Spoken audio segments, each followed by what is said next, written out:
నమస్కారం అండి. నా పేరు సురేష్. మనం చూస్తున్న వెరైటీ వచ్చేసి సన్ రైజ్ సీడ్స్ వారి క్యాప్స్ 10 రకం అండి. ఈరోజు తారీఖు వచ్చేసి 9వ తారీఖు 2వ నెల 2026 అండి. ఈరోజు కానీ చూడండి, ఈ ఇతరం సన్ రైజ్ సీడ్స్ వారి క్యాప్స్ 104 అండి. ఇది మన విలేజ్ వచ్చేసి కామపల్లి మండలం, గోవిందరాల విలేజ్, ఖమ్మం డిస్టిక్లో ఉందండి. చూడండి, ఇది చూడండి, వెరైటీ చూడండి, కాయ సైజ్ ఎలా ఉందో చూడండి. ప్రతి రైతు గమనించాలి. ఫస్ట్లో ఎలా ఉందో చివరి దాకా ఒకటే సైజులో ఉందండి కాయ. చివరి సైజు కానీ చూడండి, కాయ సైజు ఎలా ఉందో. మొక్క 4.5-5 ఫీట్లు ఎదిగిందండి. చూడండి, ఈరోజు కానీ మల్లెపూలు పూసినట్టే పూసిందండి. ఈ తోట 4.5-5 ఫీట్ల మొక్క వచ్చింది. కాయ సైజు మా నెంబర్ 1గా ఉందండి. ఈరోజు ఎకరానికి 30 నుంచి 35 క్వింటాలు దిగుబడి వచ్చే అవకాశం ఉందండి.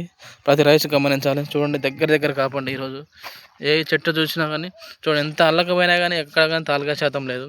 వైరస్ కానీ నెంబర్ 1 అండి. చూడండి, ఒక్క కొమ్మ ఎలా ఉందో, ఒకటే సింగిల్ కొమ్మ అండి. దయచేసి రైతులు దీన్ని గమనించి ఈ విత్తనాన్ని ప్రతి ఒక్క రైతు వేసుకొని అధిక లాభాలు పొందవలసిందిగా దయచేసి కోరుకుంటున్నామండి.